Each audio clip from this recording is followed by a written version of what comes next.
Imagine you're standing in a longhouse, not a cabin, not a tent.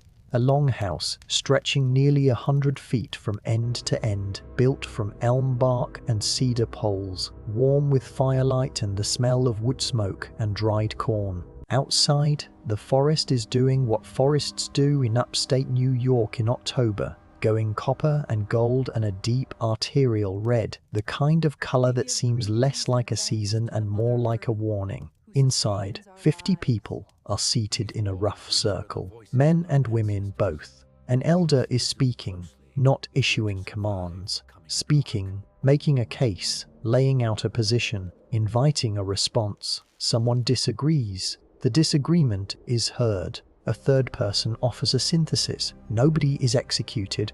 Nobody is imprisoned. The process is slow and it is deliberate, and it has been running in this form for somewhere between 500 and 1,000 years before the first European ship crosses the Atlantic. And when those ships finally come and the men on them eventually begin arguing about how to build a government that can hold together a collection of fractious, self-interested, deeply suspicious political entities who don't entirely trust each other but understand they need to cooperate. Some of them will look at what is happening in that longhouse and take notes. That is not a metaphor. That is not a feel-good myth. That is documented history that has been sitting in archives and letters and congressional records for 2 centuries, waiting for someone to teach it in a classroom. Hidden Past Revealed is built for exactly this kind of night, when your mind wants to go somewhere real and surprising and deeper than the version you were given. If you're new here, subscribing takes 2 seconds and means something good is always waiting the next time sleep won't come. Drop a comment with where you are in the world tonight. I genuinely want to know. And stay with me, because what the Haudenosaunee built, what they designed, tested, refined and lived inside for centuries before Europeans arrived, is one of the most sophisticated political achievements in human history, and almost nobody outside of academic circles can name it correctly. Most people, if they have heard of the Iroquois Confederacy at all, have heard a version that goes something like this: a loose alliance of Native American tribes in the northeastern woodlands, useful to various European powers as military allies or trading partners, eventually broken apart by colonization and disease and land dispossession. Interesting, tragic, historical. A thing that was and then was not. A footnote to the story of America's founding, maybe a paragraph in a high school textbook, probably illustrated with a generic image of feathered headdresses that belonged to a completely different culture from the Great Plains. Here is what that version leaves out. Essentially everything. The Haudenosaunee, which means people of the Longhouse, and which they have always called themselves, the name Iroquois being a term applied by others, were not a loose alliance. They were a constitutional republic. They had a founding document. They had a bicameral legislature. They had mechanisms for debate, for amendment, for the resolution of disputes between member nations. They had provisions for the removal of leaders who abused their power. They had explicit protections for the political participation of women, not as a courtesy or an exception, but as a structural feature of how the whole system worked, built into the Constitution at the level of architecture rather than afterthought. They called it the Gayanashagowa, the Great Law of Peace. And it was old. Scholars debate exactly how old, but the most serious estimates place its founding somewhere between 1450 and 1600 CE, with some archaeological and oral tradition evidence suggesting it may be older still. The most conservative estimate puts it a century and a half before the United States Constitution. The most generous puts it half a millennium before. Think about what that means for a second. When Benjamin Franklin sat down to draft the Albany Plan of Union in 1754, the first serious American proposal for a federation of colonies, he did not sit down in a vacuum. He had spent significant time among the Haudenosaunee. He had observed their Grand Council. He had read accounts of their political system. He wrote about it explicitly, with admiration and with clear intent to learn from it. His Albany Plan proposed a union of colonies under a central governing body with specific powers, alongside preserved autonomy for individual member states, a structure that maps with uncomfortable precision onto the Haudenosaunee model. The Albany Plan failed, but the thinking it contained didn't go away. It went into the room where the Constitution was eventually written, and here is where the story gets uncomfortable in the best possible way. There is a moment in 1988 that most Americans have never heard of. The United States Senate passed a resolution, Concurrent Resolution 331, formally acknowledging the influence of the Haudenosaunee Confederacy on the Constitution of the United States. It acknowledged that the confederation of the original 13 colonies into one republic was influenced by the political system developed by the Iroquois Confederacy. It acknowledged that the democratic principles which were incorporated into the Constitution itself were in large measure derived from Haudenosaunee concepts. This resolution exists. It is in the congressional record. It was passed by the United States Senate, and the overwhelming majority of Americans have never heard of it because it was passed and then it was not taught, and the silence around it is its own kind of answer.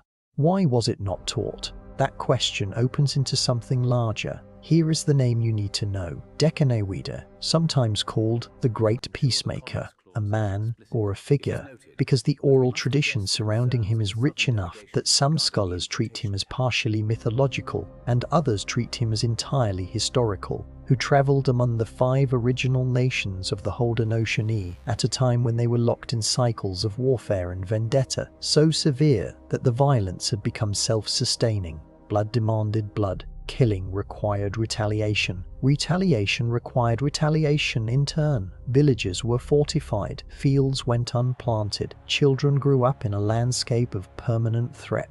And Dekanewida came out of this. Out of the Huron nation, which makes him an outsider to the people he went to, which is its own interesting detail, carrying a message. The message was not primarily spiritual, though it had a spiritual dimension. It was political. It was architectural. Stop the cycle not through victory, because victory always generates the next cycle, but through law, through a structure of obligations and rights and processes that makes the cycle unnecessary, through peace not as an absence of conflict, but as a system for resolving conflict without killing. He found an ally named Hiawatha, not the Longfellow poem, which is a romanticized confabulation based on a completely different Ojibwe figure and gets almost everything wrong, but a real man, an Onondaga or Mohawk leader, depending on the source, who had lost his daughters to the very cycle of violence Dekanewida was trying to end. Hiawatha's grief is described in Haudenosaunee oral tradition with a specificity and emotional weight that does not read like mythology. It reads like a man who lost his children and decided that the system that killed them had to be replaced. Together, they brought the 5 nations, Mohawk, Oneida, Onondaga, Cayuga, Seneca, into a single confederacy under the Great Law of Peace. The document they produced is extraordinary. The Great Law contained unintended articles. It established a Grand Council of 50 chiefs, Hoyane, or lords, representing the 5 nations in proportions that accounted for population and historical standing. It established rules of debate. Proposals had to pass through specific nations in a specific sequence before reaching a final decision, a design that forced deliberation and prevented any single nation from railroading the others. It contained provisions for what happened when a chief violated his responsibilities, a process of warning, then removal, that the Great Law describes with procedural clarity. Power was not permanent. It was held in trust, and the trust could be revoked. But here is the feature that should stop you completely. The Hoyane, the chiefs, were nominated by women, specifically by the clan mothers, the senior women of each clan, who held the authority to raise up a chief and the authority to remove him. A chief who ignored the counsel of his people, who pursued war without consensus, who enriched himself at the community's expense, could be warned once, warned twice, and on the 3rd offense removed from his position entirely by the clan mothers who had put him there. The women did not sit in the Grand Council, but they controlled who sat there, and they controlled whether those people stayed. The architects of the system understood something that took Western political philosophy until the 20th century to formalize in law: that the selection of leadership is as important as the structure of leadership, and that whoever controls selection controls everything. The founding fathers who drew on this model borrowed selectively. They took the bicameral structure, the federal framework, the separation of powers between a central body and constituent states. They left out the clan mothers. They left out the mechanisms for removing leaders who failed their people. They left out, perhaps most significantly, the seventh-generation principle embedded in Haudenosaunee governance: the idea that every major decision should be evaluated for its impact not on the present, but on people 7 generations in the future. 7 generations, roughly 175 years, a political system designed to think in centuries. The constitution the founders wrote was brilliant in many ways, and it borrowed from many sources, but it borrowed the architecture and declined the philosophy, and the philosophy was arguably the more important part. Here is the dimension that gets strange and close. The Haudenosaunee Confederacy still exists. It did not end with colonization. Though colonization devastated it, it did not end with the forced relocation of its people. Though that devastation was real and ongoing, the Grand Council still meets. Haudenosaunee citizens still carry their own passports, not US passports, not Canadian passports, Haudenosaunee passports, recognized by a growing list of countries, because the Confederacy has always maintained that it entered into treaties with foreign nations as a sovereign power, not as a subordinate people, and that sovereignty was never surrendered. Several countries agree. The Haudenosaunee lacrosse team competed in international tournaments on those passports. A government that predates the United States by centuries is still functioning, still governing, still insisting on its own existence in the face of 2 centuries of sustained pressure to disappear. Think about the endurance encoded in that fact. Now bring this inward, because it belongs there. You live inside political structures that feel, most of the time, like weather, present, powerful, not of your making, not entirely within your ability to change. The way decisions get made above you, around you, about you, can feel like a fact of nature rather than a fact of design. But everything about the Haudenosaunee story insists on something different. The great law of peace was not discovered. It was built by specific people in a specific crisis who decided that the way things had always been was not the way things had to be. Diganoida looked at a cycle of violence that had been running for generations and said, "This is a system, and systems can be redesigned." Hiawatha had every reason to stay inside his grief, and instead he became an architect. The structures you live inside were built by people not so different from those two. Some of what they built was wise. Some of it was borrowed wisdom with the most important parts removed.